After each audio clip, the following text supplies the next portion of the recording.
السلام علیکم ورحمۃ اللہ وبرکاتہ۔ الحمد للہ رب العالمین، والصلاة والسلام علی سید المرسلین،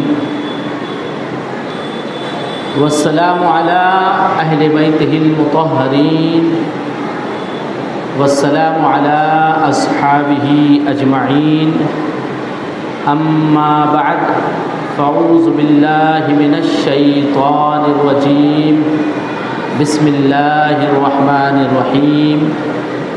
قال اللہ تعالی فی القرآن المجید، وقرن فی بیوتکن ولا تبرجن تبرج الجاہلیۃ الاولی وَأَقِمْنَا الصَّلَاةَ وَآتِينَا الزَّكَاةَ وَأَطِعْنَا اللَّهَ وَرَسُولَهُ إِنَّمَا يُرِيدُ اللَّهُ لِيُذْهِبَ عَنْكُمُ الرِّجْسَ أَهْلَ الْبَيْتِ وَيُطَهِّرَكُمْ تَطْهِيرًا۔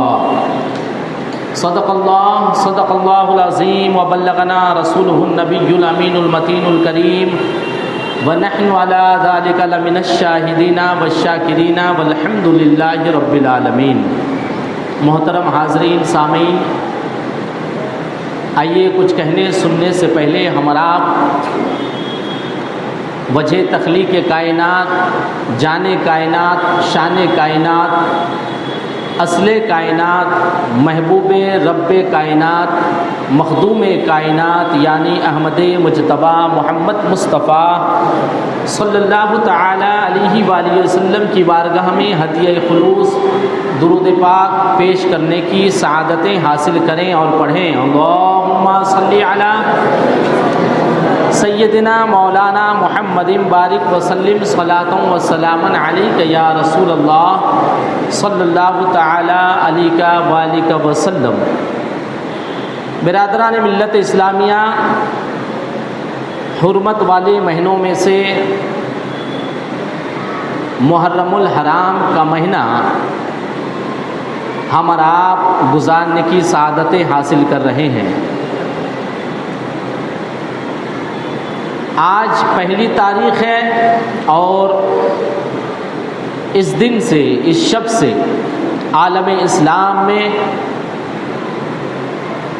اہل بیت اطہار، شہدائے کربلا بالخصوص حسنین کریمین کا ذکر خیر کر کے پوری دنیا کے مسلمان جنہیں اللہ نے توفیق دیا سن کے سنا کے فیض سے مالا مال ہوتے ہیں۔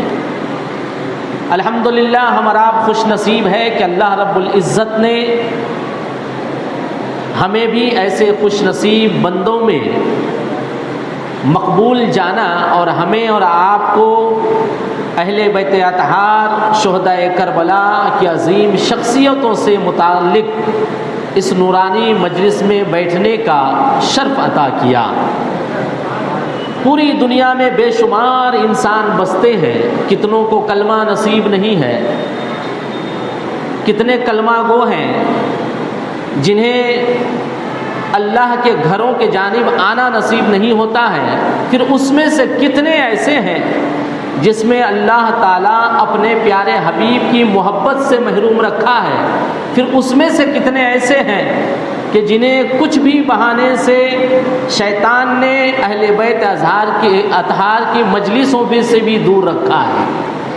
ہمارا خوش نصیب ہے کہ اللہ نے ہمیں شیطان کے بہکاوے سے بچایا اور اس وقت ہم اور آپ اپنی زندگی کے سب سے حسین لمحات گزار رہے ہیں، سب سے گولڈن ٹائمز اسپینڈ کر رہے ہیں، اس لیے کہ اللہ کے رسول صلی اللہ تعالی علیہ وآلہ وسلم کی حدیث ہے، دنیا کی بہترین جگہ اللہ کا گھر یعنی مسجد ہے، اور اسی طرح سب سے زیادہ ناپسندیدہ جگہ اللہ کے رسول کے نزدیک بازار ہے، جس میں انسان گناہوں میں ملوث رہتا ہے۔ ضرورت کے لیے بازار جانا منع نہیں ہے، بلکہ جائز ہے، اور اگر اہم ضرورت ہے، کوئی شرعی تقاضا پورا کرنے کے لیے جا رہے ہیں، مثال کے طور پر نماز کے لیے مصلی لینے جا رہے ہیں، اپنے بچے کی ضرورت کے لیے کپڑے لینے جا رہے ہیں، کسی غریب کو کچھ ہدیہ کرنے جا رہے ہیں، پھر ایسی صورت میں بازار جانا جائز ہی نہیں بلکہ ثواب بھی ملتا ہے۔ کنڈیشن میں اس کے ثواب کے طریقے بدلتے رہتے ہیں۔ اسی بازار میں انسان گھومنے پھرنے جائے، بدنیتی کے لیے جائے تو گناہ ہو جاتا ہے۔ اللہ اس کے رسول اور اللہ کے نیک بندوں کی نگاہ میں وہ جگہ ناپسندیدہ ہے، مگر اسی جگہ اگر انسان اللہ اس کے رسول کی رضا کے لیے جائے تو پھر جائز بھی ہو جاتا ہے، ثواب بھی ملتا ہے۔ الحمدللہ اللہ رب العزت نے ہمیں اپنے پیارے حبیب کے اہل بیت اطہار کا ذکر سننے کے لیے چن لیا۔ یہ توفیق اللہ نے دیا ہے، کسی بندے کی بساط طاقت نہیں کہ وہ کچھ کرے۔ بہرحال وہ تو بندہ آزاد ہے، وہ چاہے شیطان کے بہکاوے پہ چلے جائے، چاہے اللہ اس کے رسول کی نورانی مجلسوں میں بیٹھ جائے، اللہ جسے جیسی توفیق عطا کرتا ہے۔ اللہ کا لاکھ لاکھ شکر ہے کہ مجھے سنانے کے لیے اور آپ حضرات کو سننے کے لیے اللہ رب العزت نے ہمیں یہاں جمع فرمایا ہے۔ واقعی ایسی مجلسوں کی برکتیں بھی ہیں۔ میں کچھ تمہیدی طور پر تاکہ آپ کو لطف آئے اسی مجلس میں یہاں ہو یا کہیں اور دینی مجلس میں ہو، کسی بھی مسجد میں ہو، کسی بھی جلسے میں ہو، آپ کو بیٹھنے کا لطف آئے، انٹرسٹ آئے، اس لیے یہ حدیث بتا دینا مقصود جانتا ہوں کہ اللہ کے رسول صلی اللہ تعالیٰ علیہ وآلہ وسلم نے ارشاد فرمایا، جہاں پہ اللہ کا ذکر ہوتا ہے، جہاں پہ اللہ کا ذکر ہوتا ہے وہاں صرف ذاکر یعنی ذکر کرنے والا اور سامعین یعنی ذکر سننے والے، صرف یہ دو لوگ موجود نہیں ہوتے ہیں۔ ایسی جگہ پہ اللہ کے نورانی فرشتے بھی موجود ہوا کرتے ہیں۔ اللہ کی وہ نورانی مخلوق فرشتے، ہم کہاں گنہگار بندے، کہاں ہم گناہوں میں ڈوبے ہوئے ہیں، مگر یہ ذکر مصطفیٰ اور ذکر اہل بیت کا صلہ ہے، جزا ہے، بدلہ ہے کہ ہم جیسے گنہگار اللہ کے فرشتوں کے درمیان بیٹھے ہوئے ہیں۔ ہماری نگاہ میں وہ طاقت نہیں ہے کہ ہم دیکھ پا رہے ہیں، مگر فرشتے ہمیں دیکھ رہے ہیں۔ آگے حدیث کے الفاظ ہیں، صرف وہ فرشتے بیٹھتے نہیں ہیں بلکہ وہ فرشتے یہاں سے جانے کے بعد اللہ کی بارگاہ میں ایسی مجلس میں بیٹھنے والوں کا ذکر کرتے ہیں۔ کیا بدلہ ہے! ہم تو مخلوق ہیں، گنہگار اللہ کا بندہ، گناہوں میں سرابور ہے، مگر ذکر مصطفیٰ اور ذکر الہ، ذکر اہل بیت، ذکر اولیاء اللہ سماعت کرنے کی اور کرنے کی یہ برکتیں ہیں کہ ہمارا ذکر عرش اعظم اللہ کے پاس ہوتا ہے۔ ہم اللہ کا ذکر زمین پہ کرتے ہیں اور نورانی فرشتے ہمارا ذکر جا کے اللہ کی بارگاہ میں کرتے ہیں۔ یہیں تک کہ نہیں، اللہ تعالیٰ ایسے فرشتوں سے بات تکلم فرماتا ہے، گفتگو کرتا ہے۔ رب دو جہاں فرشتوں سے پوچھتا ہے، اے میرے فرشتوں بتاؤ وہ کیا کر رہے تھے؟ تو فرشتے کہتے ہیں، یا اللہ وہ تیری بڑائی کر رہے تھے، تیری تعریف کر رہے تھے، تیرے نیک بندوں کا ذکر کر رہے تھے، سنتے تھے۔ تو اللہ تعالیٰ فرشتوں کو گواہ بنا کر فرماتا ہے کہ اے فرشتوں گواہ ہو جاؤ، میں نے ان کے جمع ہونے کو قبول کر لیا، ان کے ذکر کرنے کو قبول کر لیا، ذکر سننے کو قبول کر لیا، یہاں تک کہ میں نے ان لوگوں کی مغفرت کر دیا۔ ہم اپنی زندگی کے دیکھیے 24 آورز ہوتے ہیں، 24 گھنٹے پرسنل نیڈس میں، ضروریات میں کتنا وقت گزار دیتے ہیں۔ سونے میں ہم میں سے کتنے آفس جاتے ہوں گے، جابس میں جاتے ہوں گے، بزنس مین ہوں گے، بزنس میں جاتے ہوں گے۔ اس میں سے اگر کیلکولیشن کرے کہ ہم نے اس رب کی رضا کے لیے کتنا وقت دیا جس نے ہمیں یہ زندگی عطا کیا، تو میکزیمم لوگوں کا ایسا ہوگا کہ وہ کم سے کم مقدار میں اللہ اس کے رسول کے رضا کے لیے، نماز کے لیے، اس کا ذکر کرنے سننے کے لیے وقت گزرتا ہوگا۔ الحمدللہ یہ امام حسین کا صدقہ ہے کہ ان کے مہینے کے آمد ہوئی، ماہ محرم کی برکت ہے کہ اللہ تعالیٰ نے ہمیں ایسی خوش نصیبی سے نواز دیا، نہیں تو ہم بھی یہاں وہاں بھٹکتے ہوتے اس وقت۔ یہ بہانے سے، امام حسین کے بہانے سے، ماہ محرم کے بہانے سے، اہل بیت اطہار کے بہانے سے، ان کی یاد سے، ان کی محبت میں اللہ رب العزت نے ہمیں یہاں جمع کرنا پسند فرما لیا۔ واقعی اہل بیت اطہار، چونکہ محرم الحرام کا مہینہ ہے، اس مہینے میں پوری دنیا میں خطاب ہوتا ہے اہل بیت اطہار کا، اطہار کی ذات کے اوپر۔ محرم الحرام کی مجالس آپ حضرات سماعت کرتے ہوں گے، مگر سنی مسلم چھوٹا قبرستان وقف کہ پریسیڈنٹ متولی حضرت علامہ مولانا سید معین الدین اشرف الاشرفی الجیلانی المعروف معین میاں صاحب کے حکم سے الحمدللہ آپ کی اس مسجد میں 10 روزہ ذکر اہل بیت و شہداء کربلا کا یہ پروگرام منعقد ہوگا۔ حزب خواہش سنی مسلم چھوٹا قبرستان کے ٹرسٹی محترم جناب اسلم لاکھا صاحب کے ان کی بھی پسند رہی اور خواہش رہی اور حضور معین میاں صاحب کا مجھے حکم ہوا اور یہ انتظامات آپ ملاحظہ فرما رہے ہیں۔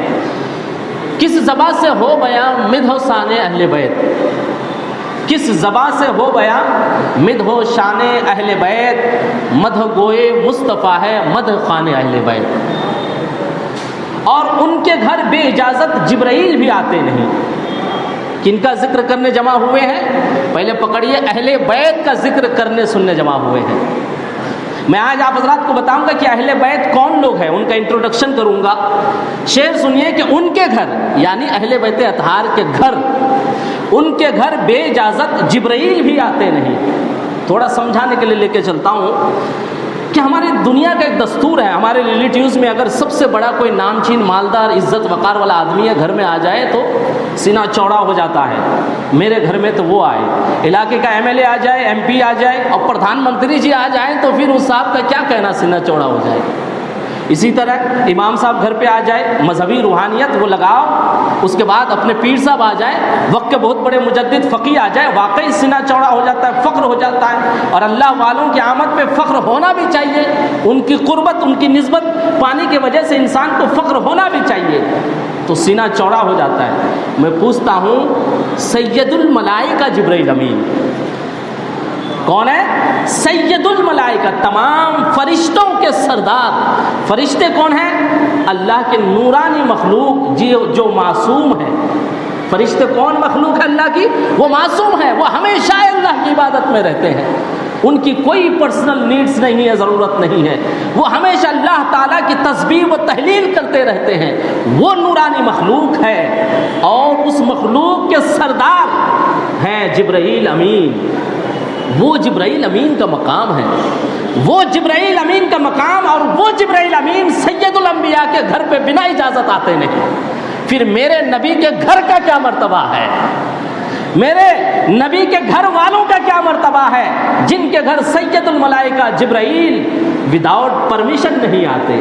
شاعر کہتے ہیں کہ جن کے گھر بے اجازت جبرائیل بھی آتے نہیں، قدر والے جانتے ہیں قدر و شان اہل بیت، قدر والے جانتے ہیں قدر و شان اہل بیت۔ اور بے ادب گستاخ فرقے کو سنا دے اے حسن، بے ادب گستاخ فرقے کو سنا دے اے حسن، یوں بیان کرتے ہیں سنی ذکر و شان اہل بیت، یوں بیان کرتے ہیں سنی ذکر و شان اہل بیت۔ محترم حضرات، میں نے جس آیت مقدسہ کی تلاوت کی ہے سورہ احزاب کی آیت ہے، یہ آیت اللہ رب العزت نے اپنے پیارے حبیب صلی اللہ تعالیٰ علیہ وسلم کے گھر والوں کی شان میں نازل فرمایا۔ چنانچہ رب دو جہاں ارشاد فرماتا ہے وَقَرْنَ فِي بُيُوتِكُنَّ وَلَا تَبَرَّجْنَ تَبَرُّجَ الْجَاهِلِيَّةِ الْأُولَى وَأَقِمْنَ الصَّلَاةَ وَآتِينَ الزَّكَاةَ وَآتِينَ اللَّهَ وَرَسُولَهُ، اور اپنے گھروں میں ٹھہری رہو۔ اللہ کے رسول کے گھر کے ازواج مطہرات کو اللہ رب العزت مخاطب ہے کہ اپنی گھروں میں ٹھہری رہو، باہر نہ نکلو اور نماز قائم کرو اور زکوٰۃ ادا کرو، اللہ اس کے رسول کی اطاعت کرو۔ اللہ تعالیٰ اپنے پیارے حبیب کے گھر والوں کو حکم دے رہا ہے۔ آگے ارشاد فرماتا انما یرید اللہ لیذھب عنکم الرجس، بے شک تاکید کے ساتھ کہ اللہ تعالیٰ چاہتا ہے کہ وہ اہل بیت سے رجس کو، ناپاکی کو، گناہوں کو دور فرما دے، یہ اللہ کی خواہش ہے، اور تمہیں خوب خوب پاک کر دے۔ یہ خطاب کون کر رہا ہے، کن سے کر رہا؟ رب دو جہاں، خالق دو جہاں کر رہا ہے، حضور کے گھر والوں سے خطاب کر رہا ہے۔ اللہ رب العزت اپنی خواہش پیش فرما رہا ہے کہ اللہ تعالیٰ چاہتا ہے کہ اے نبی تیرے گھر والوں سے نجاستوں کو دور کر دے اور انہیں خوب خوب پاک کر دے۔ اب آئیے سمجھتے ہیں کہ احادیث کریمہ کے نظریے سے کہ حضور کے گھر والے کون ہیں۔ گھر میں بہت سے قریبی ہوتے ہیں، تو گھر والے سے کیا مراد ہے؟ ایک حدیث جو قرآن مقدس کی آیت ہے وَاذْكُرْنَ مَا يُتْلَى فِي بُيُوتِكُنَّ، اس سے سید المفسر القرآن حضرت عباس رضی اللہ تعالیٰ عنہ کی روایت ہے کہ اس سے مراد گھر کی ازواج مطہرات ہے، جنہیں رب دو جہاں اللہ اس کے اطاعت کا حکم دے رہا ہے اور کہہ رہا ہے کہ اللہ چاہتا ہے کہ تم سے نجاست کو دور کر دے اور خوب خوب پاک کر دے۔ یہ ایک قول ہے کہ اس سے مراد ازواج مطہرات ہے، مگر اس کے علاوہ اور بھی دوسرے اقوال ہیں۔ احادیث کریمہ ہے، حضرت عائشہ صدیقہ رضی اللہ تعالی عنہا سے روایت ہے، مشکات شریف کی حدیث ہے، مناقب اہل بیت بیان میں یہ مذکور ہے۔ آپ فرماتے ہیں آپ فرماتی ہیں کہ نبی کریم صلی اللہ علیہ وسلم عن عائشہ قالت خرج النبی صلی اللہ علیہ وسلم غداۃ وعلیہ مرط مرحل من شعر اسود فجاء الحسن بن علی فدخله ثم جاء الحسین فدخل معه ثم جاءت فاطمہ فدخل۔ السلام علیکم۔ نعرہ تکبیر، نعرہ رسالت، سادات کرام، شہزادہ حضور شہید راہ مدینہ حضرت سید حسین میاں صاحب قبلہ، نعرہ تکبیر، نعرہ رسالت، تشریف رکھیں آپ حضرات۔ سبحان اللہ، ہماری خوش نصیبی ہے جن لوگوں کا ذکر کرنے سننے کے لیے جمع ہوئے ہیں، انہی کے گھر والوں میں سے ایک فرد ہمارے درمیان تشریف فرما ہے۔ ہم سماعت کریں گے جن کے گھر کا ذکر اسی ذات گرامی کی زیارت سے بھی مستفیض ہوں گے۔ اہل بیت اطہار کون ہے، اس کے تعلق سے 2-3 حدیث سے سماعت کیجئے تاکہ اہل بیت اطہار جس کو اللہ تعالیٰ جس کے لیے اللہ چاہتا ہے کہ ان سے نجاست کو دور کر دے اور خوب خوب پاک کر دے، وہ اہل بیت اطہار ہیں۔ وہ اہل بیت اطہار کون کون ہیں، احادیث سے سمجھتے ہیں۔ حضرت عائشہ صدیقہ رضی اللہ تعالی عنہا روایت کرتی ہیں ثم جاءت فاطمہ فادخلها ثم جاء علی فادخله ثم قال انما يريد الله ليذهب عنكم الرجس اهل البيت ويطهركم تطهيرا، رواہ مسلم۔ یہ حدیث مسلم شریف میں بھی موجود ہے۔ اللہ کے رسول صلی اللہ تعالی علیہ وسلم کی حدیث حضرت عائشہ صدیقہ بیان فرماتی ہیں، وہ فرماتی ہیں کہ حضور صلی اللہ تعالی علیہ وسلم تشریف لائے اس حال میں کہ آپ کے سر انور پہ ایک کالی چادر تھی۔ آپ صلی اللہ تعالی علیہ وسلم تشریف فرماتے کہ اسی درمیان حضرت حسن بن علی تشریف لائے۔ آپ صلی اللہ تعالی علیہ وسلم نے اس کالی چادر کالی کملی میں حضرت حسن کو داخل کر لیا۔ اس کے بعد پھر حسین رضی اللہ تعالیٰ عنہ تشریف لائے، آپ نے اسے بھی اس میں شامل کر لیا۔ ثم دخل معه، پھر اس کے بعد حضرت مولا علی تشریف لائے، آپ نے اسے بھی شامل کر لیا۔ پھر حضرت فاطمہ زہرا رضی اللہ تعالیٰ عنہا تشریف لائی، آپ نے اسے بھی شامل فرمایا۔ پھر آپ نے یہ آیت تلاوت فرمایا انما یرید اللہ لیذھب عنکم الرجس اہل البیت ویطہرکم تطہیرا۔ اس حدیث سے مسلم شریف مشکات شریف کے حدیث سے صاف واضح ہو گیا کہ اہل بیت اطہار کا جو اجمالاً قرآن مقدس میں ذکر ہے، جسے پاک کرنے کے لیے اللہ تعالیٰ چاہتا ہے، جس سے نجاست کو دور کرنے چاہتا ہے، جس سے گناہوں کو خطاؤں کو دور کرنے چاہتا ہے، وہ اہل بیت اطہار ہے۔ اور اس حدیث سے صاف ظاہر ہو گیا کہ اس اہل بیت اطہار میں حضرت امام حسن ہے، حضرت امام حسین ہے، حضرت علی مرتضیٰ ہے اور حضرت فاطمہ زہرا رضی اللہ تعالی عنہا ہے۔ اب اس آیت کا مطلب یوں سمجھیے، گویا کہ اللہ چاہتا ہے نجاست، گناہ اور ناپاکی کو خاتون جنت سے دور فرما دے۔ اب یوں سمجھیے کہ رب دو جہاں چاہتا ہے کہ نجاست، خطا اور گناہ کو حضرت علی سے اللہ دور فرما دے۔ اب یوں سمجھیے کہ اللہ تعالیٰ چاہتا ہے کہ نجاست، خطا اور گناہ کو اللہ تعالیٰ امام حسین، مولا علی اور فاطمہ زہرا، ان 4 پنج پاک سے اللہ دور فرما دے۔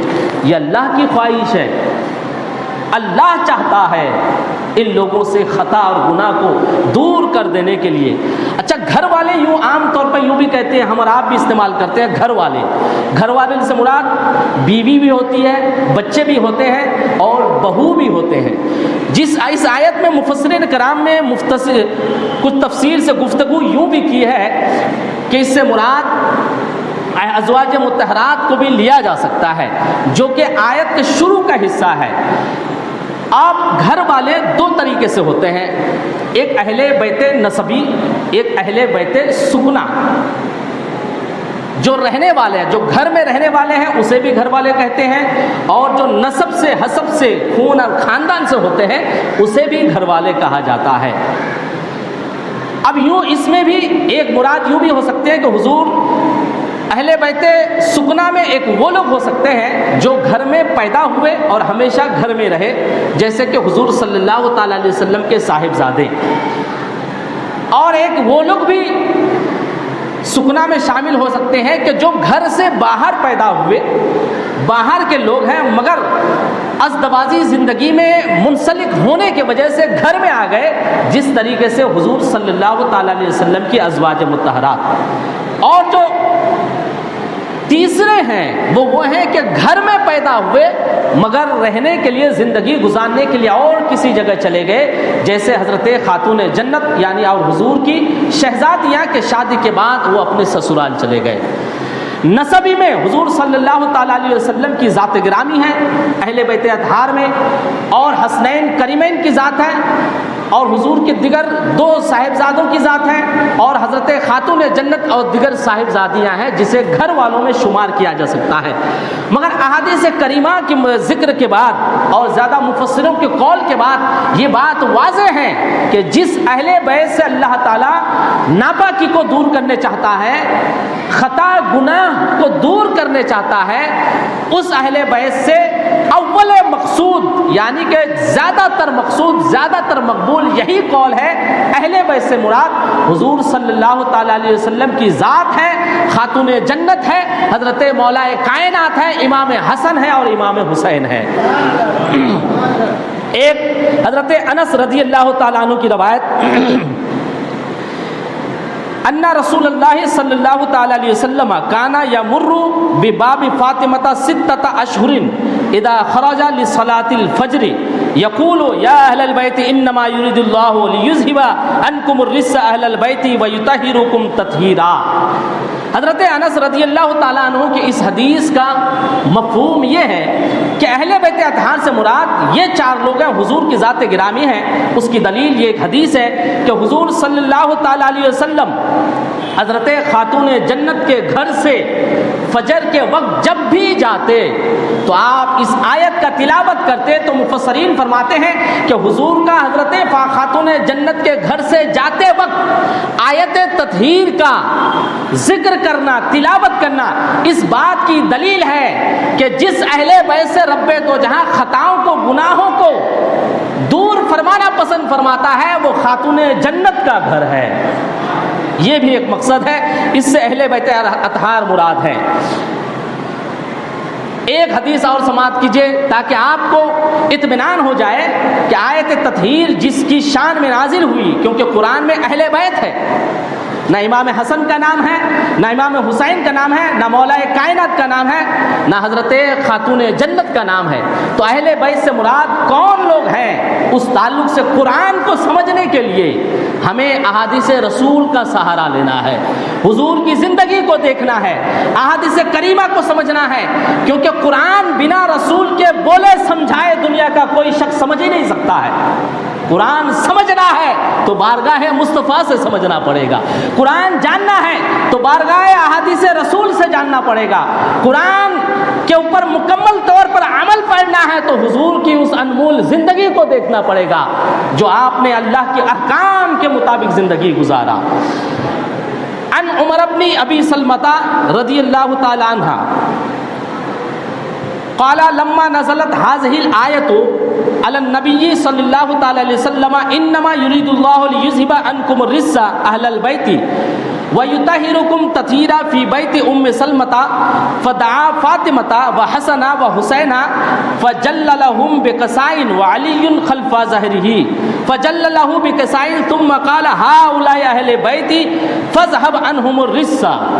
حضرت ام سلمہ جب یہ آیت نازل ہوئی تھی، حضور صلی اللہ تعالیٰ علیہ وسلم انہی کے مکان میں تشریف فرما تھے، جو وہاں خود موجود تھی۔ وہ بیان فرماتی ہے کہ جب یہ آیت نازل ہوئی، آیت تطہیر، کہ یرید اللہ لیذھب عنکم الرجس اہل البیت ویطہرکم تطہیرا فی فدعا فاطمہ، تو حضور نے حضرت فاطمہ زہرا کو بلایا، وہ حسنہ اور حضرت امام حسن کو بلایا، وہ حسینہ اور حضرت امام حسین کو بلایا، فجل لہم بکسائن، اور ان لوگوں کو ڈھانپ دیا اپنے اپنے چادر مبارک سے، وہ علی خلف ظہرہ، اور علی حضرت مولا کائنات ان لوگوں کے پیچھے تھے،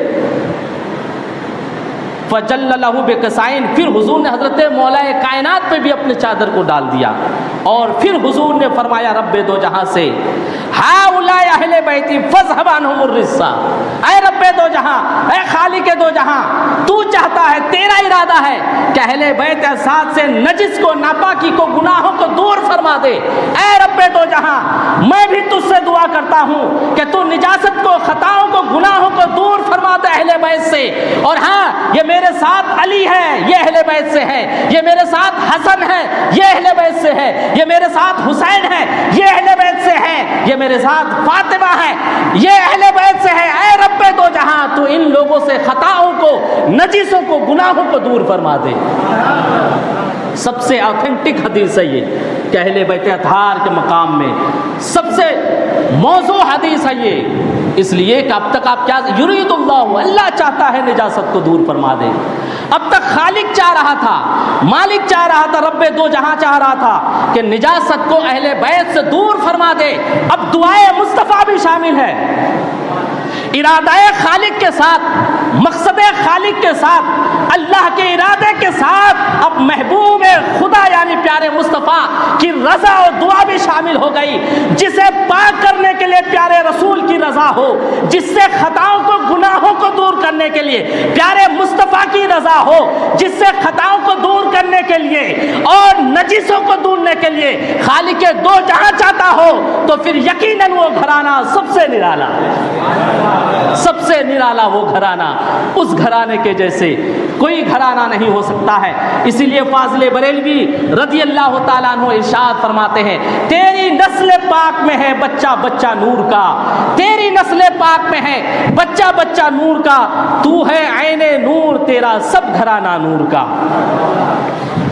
درود پاک پڑھی، اللہم صلی علی سیدنا مولانا محمد بارک وسلم، صلاۃ و سلام علیک یا رسول اللہ صلی اللہ تعالی علیہ وآلہ وسلم۔ محترم حضرات، قرآن مقدس کی آیت تطہیر جو اہل بیت اطہار کی فضیلت میں نازل ہوئی، رب کی خواہش، رب چاہتا ہے جس گھرانے سے پاکی کو دور کرنا، اس گھرانے سے مراد مقصود کون ہے؟ احادیث کریمہ سے آپ نے سماعت کیا۔ اب یوں سمجھیے کہ یوں کہہ لیا جائے اہل بیت اطہار نے نہیں، بلکہ میں اسے الفاظ دینا چاہتا ہوں، میری عقیدتوں کو لفظی جامہ پہنانا چاہتا ہوں، گویا یوں کہا جائے کہ خدا تعالیٰ چاہتا ہے کہ امام حسن سے خطاؤں کو، نجسوں کو، ناپاکی کو دور کر دے، اب امام حسین سے رب دو جہاں چاہ رہا ہے کہ خطاؤں کو، نجسوں کو، گناہوں کو دور کر دے، خاتون جنت سے خطاؤں کو، نجسوں کو، ناپاکیوں کو دور فرما دے، رب یہی چاہتا ہے، علی مرتضیٰ سے خطائیں، گناہ، نجس سے دور ہو جائے، یہ رب چاہتا ہے۔ اب اہل بیت اطہار کا نچوڑ آ گیا کہ وہ کون لوگ ہیں۔ اب یوں سمجھتے ہیں ذرا یوں کہ وہ نجس کیا چیز ہے؟ کیا وہ فقہی نجس ہے جسے ہم اور آپ سمجھتے ہیں امام صاحب کے بیان سے، علماء سے، کہ پیشاب نجس ہے، پاخانہ نجس ہے اور دیگر چیزیں نجس ہے؟ کیا وہ نجس مراد ہے؟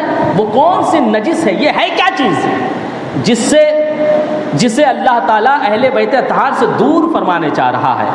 نجس سے مراد، الحاصل میں بہت تیزی کے ساتھ کہہ رہا ہوں کہ نجس سے مراد اتفاق کے طور پر پورے علماء کا یہ قول ہے کہ نجس سے مراد یہ نجس تو ہے ہی ہے جو ہم اور آپ سمجھتے ہیں، اس سے مراد یہ بھی ہے کہ کوئی ایسا عمل جس سے رب ناراض ہو اسے نجس کہتے ہیں، ایسا عمل، ایسا کام جس سے شریعت مصطفیٰ کے خلاف ہو، اللہ رب العزت کی مرضی کے خلاف ہو، اللہ رب العزت کے رضا کے خلاف ہو، جسے اللہ اور اس کے رسول ناپسند کرتے ہو، اسے خطا اور ایسی خطائیں، ایسی ناپاکیاں مراد ہے جسے اللہ تعالیٰ اہل بیت اطہار سے دور کرنا مقصود جانتا ہے، ارادہ کرتا ہے۔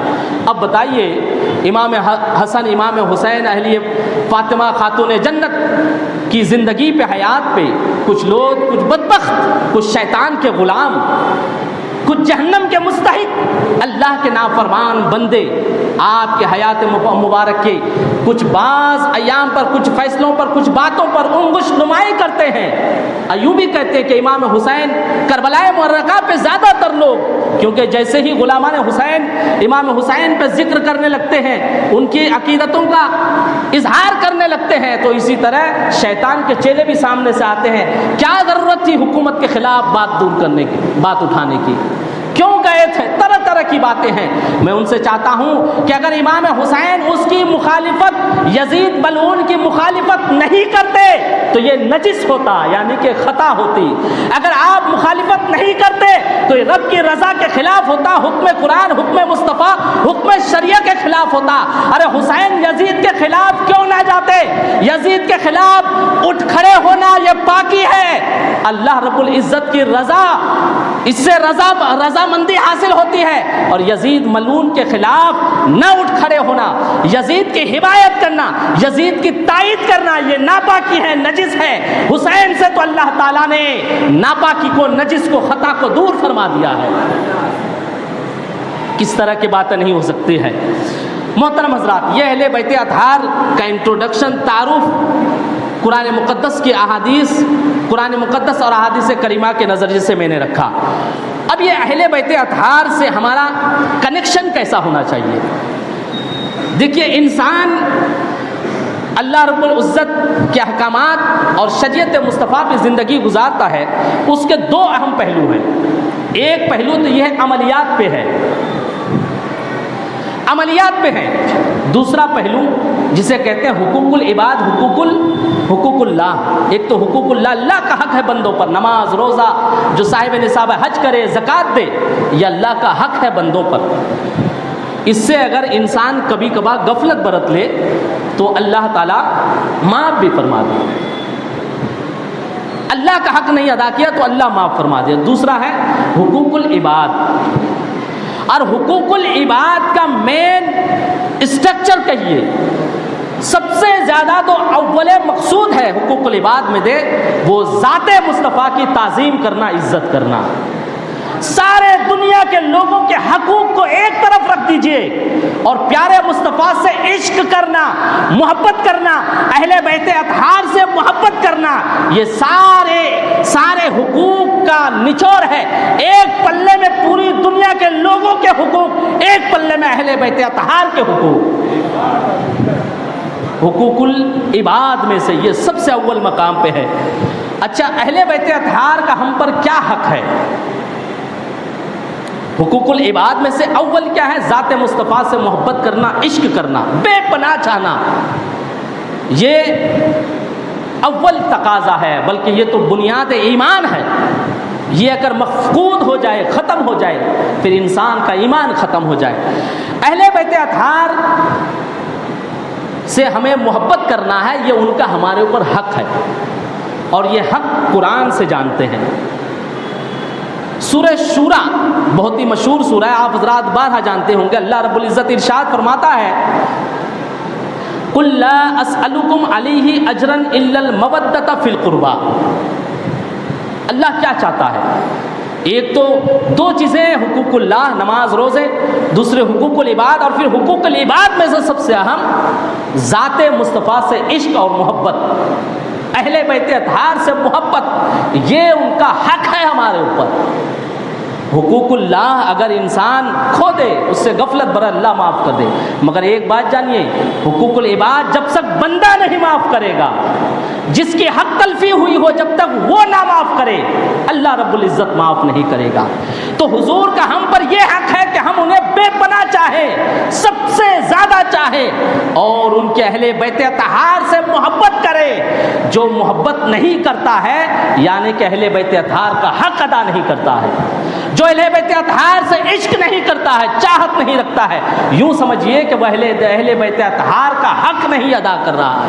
قرآن مقدس میں اللہ رب العزت ارشاد فرماتا ہے، قُلْ لَا أَسْأَلُكُمْ عَلَيْهِ أَجْرًا إِلَّا الْمَوَدَّةَ فِي الْقُرْبَى۔ اے محبوب، آپ فرما دیجیے ان لوگوں سے کہ اس پر کچھ اجر نہیں چاہتا، بدلہ نہیں چاہتا، ہاں میرے قرابتداروں سے تم مودت کرو، محبت کرو، چاہت کرو، اس پر قل لا اسألکم علیہ اجرا، اس پر کوئی اجرت نہیں چاہتا۔ کس پر؟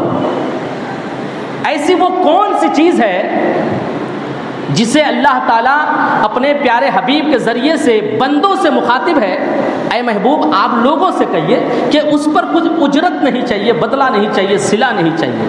وہ کون سی چیز ہے جس پہ اللہ تعالیٰ آیت نازل کر رہا ہے، جبرائیل کو بھیج رہا ہے کہ اجرت لینے منع کر دو، کچھ اجرت نہیں چاہیے؟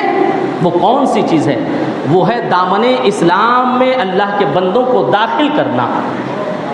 حضور نے جو وہ تکلیفیں اٹھائی، اللہ کا پیغام عام کیا، وہ مصائب آپ نے جھیلے، مکہ سے مدینہ ہجرت کیے، کیا کیا تکلیفیں آپ نے اٹھائی، اور آپ نے کیا کیا؟ اللہ کے بندوں کے اللہ کی بارگاہ میں لا کے شامل کرنا، اللہ کی پہچان کرا دینا اللہ کے بندوں سے۔ آپ کا جو مقصد حیات تھا اس پر یہ آیت کیوں نازل ہوئی وہ جانتے ہیں؟ صحابہ کرام رضی اللہ تعالی عنہ آپس میں اس بات پر ذکر کیے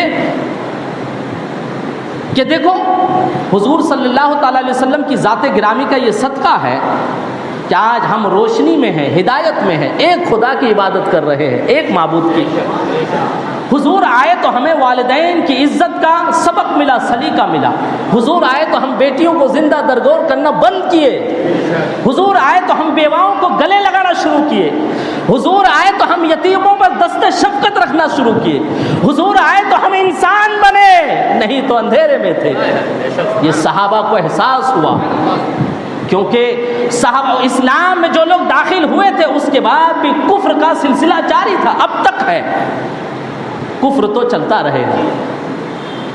تو صحابہ کرام کو احساس ہوا حضور نہ ہوتے تو یہ کچھ نہ ہوتا، یہ رانائیاں نہ ہوتی، یہ روشنی نہ ہوتی، ہم انسان نہ ہوتے، ایک خدا کی ہمیں پہچان نہ ہوتی، ہمیں والدین کریمین کی تعظیم کا سلیقہ نہ آتا، ہمیں اپنے بچوں کو زندہ درگور نہ کرنے کا سبق نہ ملتا، ہم چھوٹوں کو ستانا نہ بند کرتے، ہم کالے گورے غلام اور آقا میں تفرق کرنا بند نہ کرتے۔ یہ جو کچھ ہے حضور کا صدقہ ہے، حضور نے ہمارے لیے کیا کیا کیا، یہ جو کچھ ہے ہماری زندگی میں بھی آج جو کچھ ہے، آج بھی کتنے بد نصیب ہے، کہاں کہاں سر ٹیکتے ہوئے نظر آتے ہیں، کہاں کہاں جاتے ہوئے نظر آتے ہیں، کیسی کیسی ریت روایتیں ہیں دنیا میں۔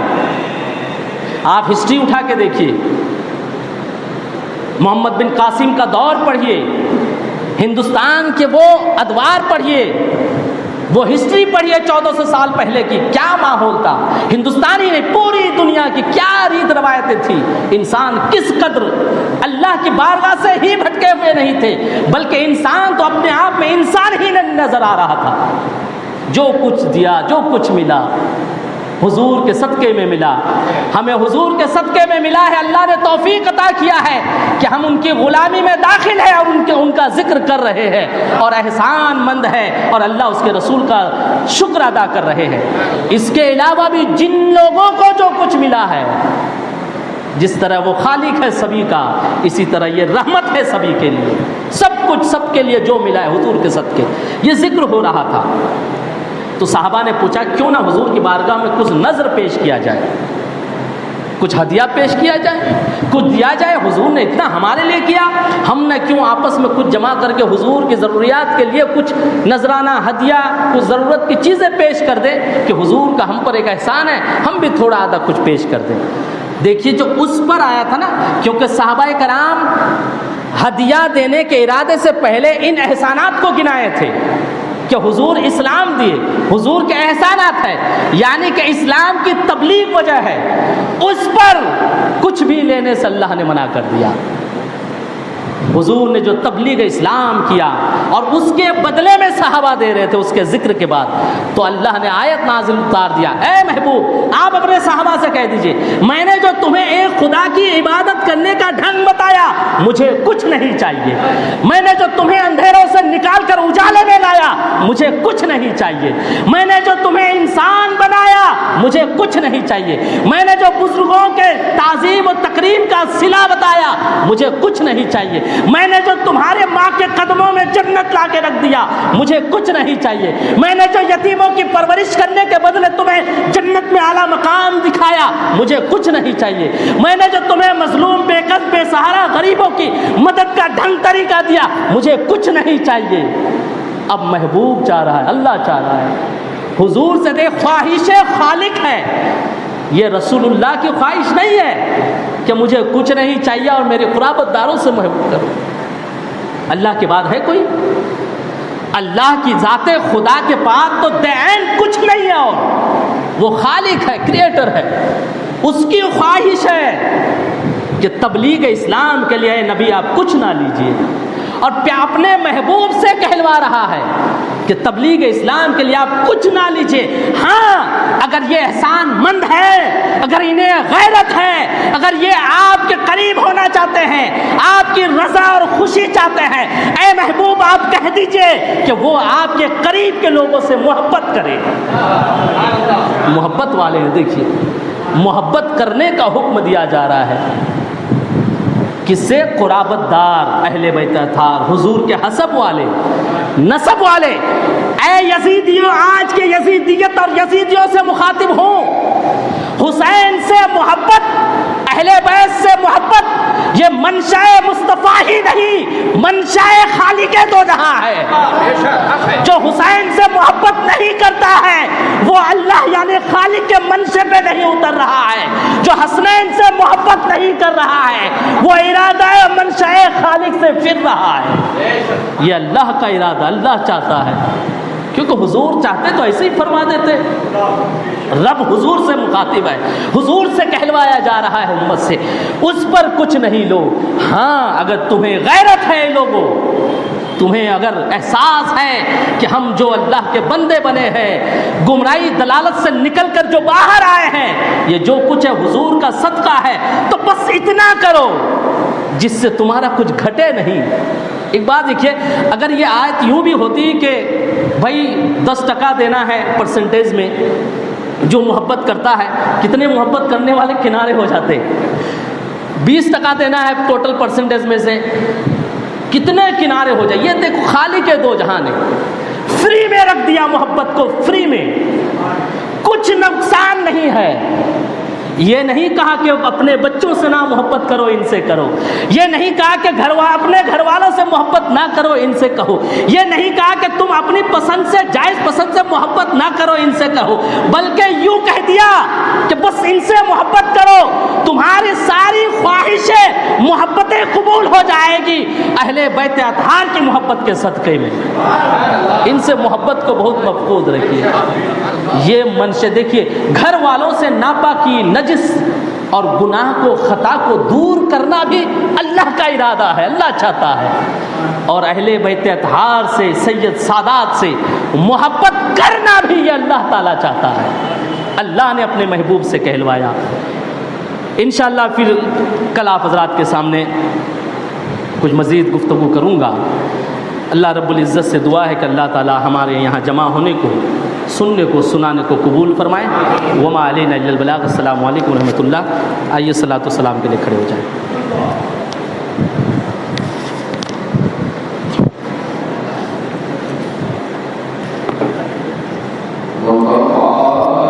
جانے رحمت پہ لاکھوں سلام مصطفیٰ, جانے رحمت پہ لاکھوں سلام, شمع بز میں ہدایت پہ لاکھوں سلام. کتنے بکھرے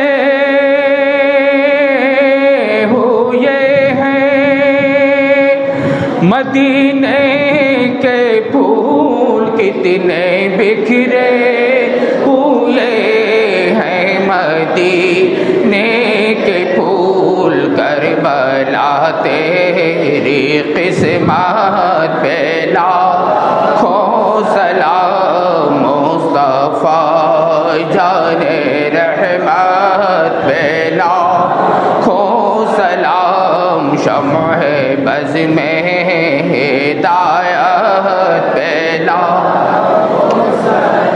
حبیب یا رسول اللہ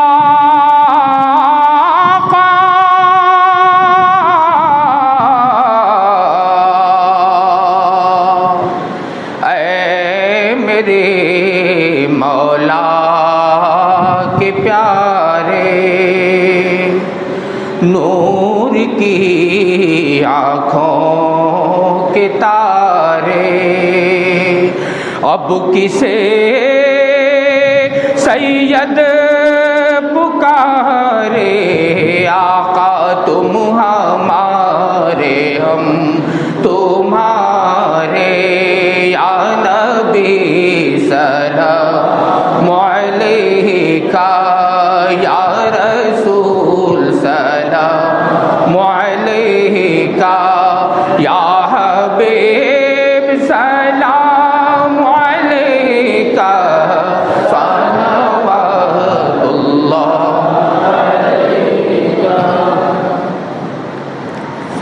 الصلاۃ والسلام علیک یا رسول اللہ، الصلاۃ والسلام علیک یا حبیب اللہ، اللہم صلی علی سیدنا مولانا محمد بارک وسلم، صلاۃ والسلام علیک یا رسول اللہ صلی اللہ تعالی علیہ وآلہ وسلم۔ یا اللہ یا رحمان یا رحیم، اے کریم پاک پروردگار عالم، مولا ہم لوگ اس جگہ تیرا ذکر کرنے، تیرے نبی کے گھر والوں کا ذکر کرنے سننے بلکہ تلاوت کلام پاک کے لیے جمع ہوئے مولا، ہمارے جمع ہونے کو، تلاوت کرنے کو، ذکر کرنے کو، سننے کو مولا تو قبول فرما۔ یا اللہ ذکر اہل بیت کے صدقے طفیل مولا تو ہم تمام لوگوں کے تمام مقصد کو پوری فرما۔